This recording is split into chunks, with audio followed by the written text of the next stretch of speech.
México hizo, pues lo que a mi juicio es un papelón en el Consejo de Derechos Humanos de la ONU.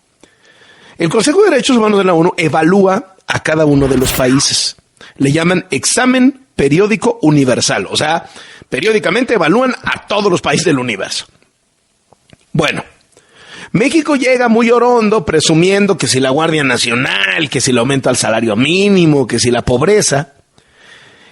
Y bueno, se le dejan venir. Creo que hasta Irán le dio palo a México. No se diga Estados Unidos y Reino Unido, que criticaron la impunidad, la corrupción en México, los niveles de violencia contra las mujeres y contra los niños, la militarización de la Guardia Nacional, los ataques a periodistas y a la libertad de expresión. Pero mire, yo no sé si esto es normal o si es un papelón el de México. A mí me da la impresión que es un papelón, pero déjame le pregunto a alguien que sabe muchísimo sobre temas de derechos humanos, sobre todo de instancias internacionales de derechos humanos en donde ha estado, que es el senador Emilio Álvarez y Casa del Grupo Plural Independiente. Muchas gracias por tomar la llamada y muy buenas tardes. Carlos, muy buenas tardes. Un gusto saludarte y por tu conducto al auditorio. Así las cosas. Muchas gracias. ¿Es un papelón o normalmente así te va en estos exámenes? Es un papelón y es una vergüenza porque el examen es de México contra sí mismo. O sea, no es que te comparen con otros países, sino lo que hace el examen periódico universal. México fue en 2009, 2013, 18 y ahora. Es revisar qué tanto has avanzado. Y la conclusión es que la crisis de derechos humanos es mucho mayor y que este gobierno no solo incumple, sino que ha generado nuevos problemas. La impunidad, pues ya era un problema. La violencia contra las mujeres era un problema. Pero ahora le dicen, oiga, señor, la militarización es un problema. El ataque a los periodistas, incluso viniendo del propio presidente, tú podrás platicar de las historias. Tantito. Los ataques a los, pues podrás dar unas cuantas conferencias. Le dijeron al gobierno de López Obrador, oiga, señor, ¿por qué no defienden a los defensores y a los periodistas si su gobierno los ataca? Le dijeron, oiga, ¿cómo es eso de que usted no cumple la ley para defender a las personas desaparecidas y ahora están desapareciendo a los desaparecidos? Y no solo las democracias que mencionaste, Estados Unidos, Gran Bretaña, sino hasta sus posibles aliados como Rusia, salieron a criticar. ¿Sí? Y sí, pues, y mira, mañana esperaremos las recomendaciones. Porque uno diría, ¿con qué cara Rusia sale, no? O sea, con lo que está pasando en Ucrania, pero pues así es la regla del juego. Así es la regla del juego. Hay 47 países miembros del Consejo de Derechos Humanos de la ONU, pero lo que es notable es que el López Obrador, que fue a Washington a tocarle la puerta a la Comisión Interamericana cuando opositor y encabezaba la indignación y de hecho lucró con Ayotzinapa y otros casos, ahora encabeza la negación y ataca a estos organismos de derechos humanos, dice que no hay violaciones a los derechos humanos porque él ya está en la presidencia y genera un mundo fantástico donde resulta que el gobierno solo habla de lo bonito y dice que hay retos. La verdad de las cosas, México hizo un papel muy vergonzoso y resalto, Carlos, que 300 organizaciones de la sociedad civil hicieron un informe sombra demoledor. ¿De qué sirve esto? O sea, es decir, a mí me parece bien interesante, yo no sabía esto, que te evalúan contra ti mismo para que no haya complejo. No es, oye, pues si me vas a comparar con Suecia, pues ya que voy. No, te comparo contra ti mismo. ¿Cómo avanzaste en los últimos años? ¿Dónde estabas y dónde estás ahora? Pues para reconocer si es que hay avances. Exacto. Y en México lo que hay retrocesos. Ahora, ¿qué pasa? O sea, una vez que a todas luces el gobierno de López Obrador está reprobado internacionalmente en todos estos temas de derechos humanos, ¿qué puede pasar? ¿Qué va a pasar? ¿En qué incide? ¿Qué consecuencias? Tiene una serie de recomendaciones a las cuales le van a pedir a México que explique en 4 años.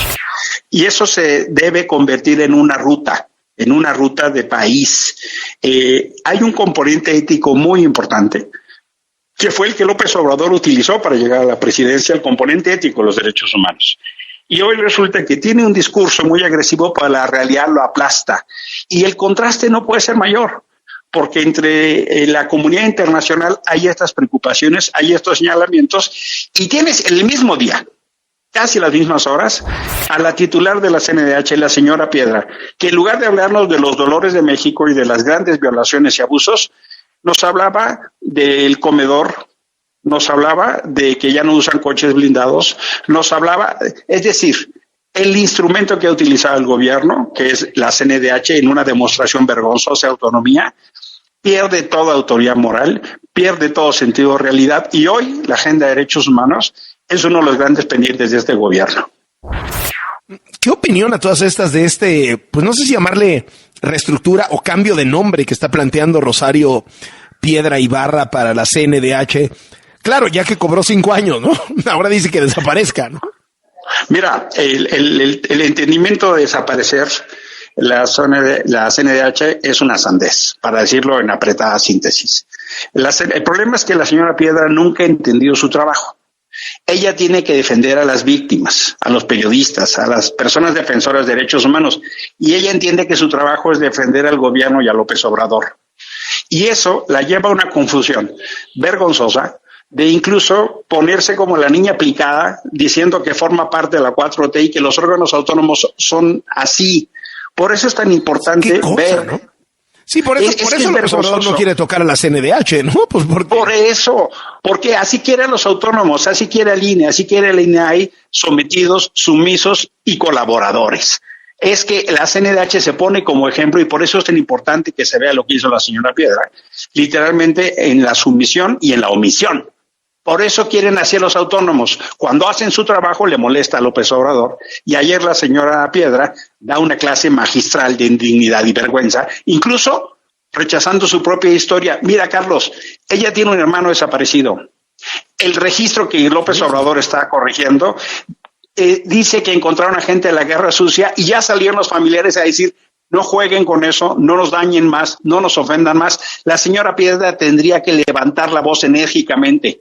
Y lo único que hace es decir, bueno, pues el comedor ya lo hicimos colectivo, ya ahora no usamos carros blindados, ahora nosotros queremos que cambie de nombre. Por cierto, el nombre lo hicieron en España, cuando acabó el autoritarismo de Franco. Ahora quieren construir el autoritarismo usando ese nombre, porque para el discurso son buenos, pero para la realidad es un desastre. Es increíble, o sea, hemos visto episodios del ejército masacrando muchachos que iban saliendo de una fiesta y que ni armados estaban, ni representaban ninguna amenaza. Bueno, los ataques a los periodistas, ya ni lo menciono, los periodistas muertos. Y bueno, desaparecieron de un plumazo. Pasamos de 110,000 personas desaparecidas a 12,000 por instrucciones de López Obrador, ante el silencio de esta mujer y de la Comisión Nacional de Derechos Humanos. Es asombroso. Es una vergüenza. Mira, mueren 40 migrantes producto de la negligencia de este gobierno en Ciudad Juárez. En lugar de aclararnos qué pasa, se calla. Borran a los desaparecidos. Tenemos una crisis de abastecimiento médico brutal. No hay medicinas en los hospitales, difieren las operaciones, no hay pacientes. Todo el mundo en el IMSS, en el ISSSTE le dice: venga en 4 meses, y eso porque usted es de urgencia. Y la señora se calla. Y sale a decir que la CNDH es un invento neoliberal, pero por el amor de Dios, ¿en dónde vive esta señora? Es muy vergonzoso, es muy vergonzoso. Y alarmante, ¿eh? No, pues sí, sin duda. Emilio Álvarez, senador del Grupo Plural Independiente, gracias por estos minutos y buenas tardes. Gracias, Carlos, fuerte abrazo.